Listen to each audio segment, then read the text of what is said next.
CA, the Sin City Classic Network, and all of you who are attending today and listening. I'm in gratitude once again for the opportunity to be here with you all, and I would love to thank PCA leadership for giving me the time and space once again to give this land acknowledgement speech. I was reflecting on what I shared last year in reference to the term marginalized, and something I said stuck out to me, and it was this. I feel very grateful for the opportunity to give this land acknowledgement today, being someone who is very familiar with what it feels like to see myself as insignificant or to be treated as so. What it feels like to be ostracized or isolated and given fewer opportunities than the majority because of things that feel out of my control. In my personal life, I feel one area I have had fewer opportunities than majority in is an opportunity to be heard and to be seen as all of who I am, to feel accepted, loved, and sought out as someone to be heard from.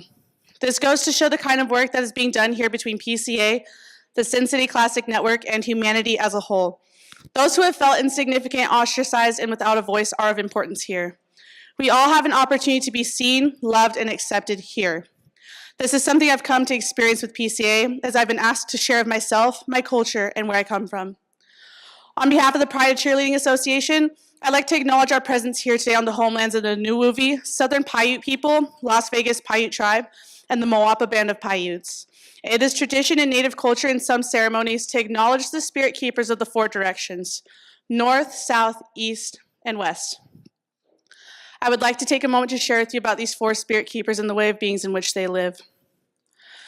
The eagle, being the spirit keeper of the east, symbolizes the season of spring, a time of new beginning. The eagle embodies protection, courage, and wisdom. This bird represents the ability to see broad truths we cannot see from a normal earth-bound perspective, the closest to the Creator.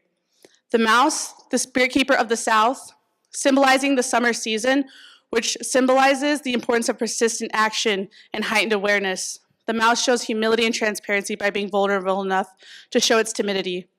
The grizzly, the spirit keeper of the west, symbolizing the autumn season, a time of letting go of what no longer serves us. The grizzly takes command and shows leadership through its powerful presence. They are a symbol to lean on when lone courage is required. And lastly, the buffalo, the spirit keeper of the north, representing the winter and the later years of life in which we hold a great deal of wisdom. The buffalo holds a space for abundance and a deep inner peace with oneself. As we acknowledge our presence on Native land today, I invite you to acknowledge the ways of being in which we are present on it.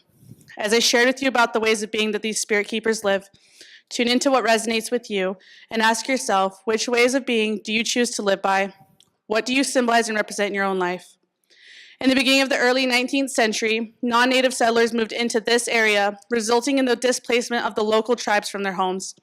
Native tribes, especially the Paiutes, experienced loss of their land until December 30th of 1911, when Helen J. Stewart, the owner of the pre-railroad Las Vegas Rancho, deeded 10 acres of Las Vegas land to them, creating the Las Vegas Indian Colony. This was the tribe's only communal land for over 70 years. Imagine the feelings of devastation, loss, hurt, and fear that these people must have felt during this time. These are all feelings I'm sure we can all connect to, which on the topic of discrimination brings me to something of great importance, which is that these feelings go beyond race, religion, sexuality, or any other dividing factor we face in our daily lives. This is an issue faced by all. Favorite quote, and it's the most alarming part of the statement, "We are facing crisis," is not the word crisis, it is the word we, because those two letters take the responsibility away from one and rest it squarely upon the shoulders of everybody. As I tune into the ways of being that are honored and lived by in my culture, such as vulnerability, transparency, wisdom, and courage, I imagine a world in which we all make conscious action to live in these ways, and that is a world of equality, unconditional love, and acceptance. And so I'd like to acknowledge PCA for making this concept a reality, by not only acknowledging the division and chaos in this world, but for coming together like this to do something about it. And I'm so grateful to be a part of such a huge ripple. With the difference you have all made in my life, I can only imagine the differences you are all making in your own lives, homes, and communities. My heart to yours, thank you.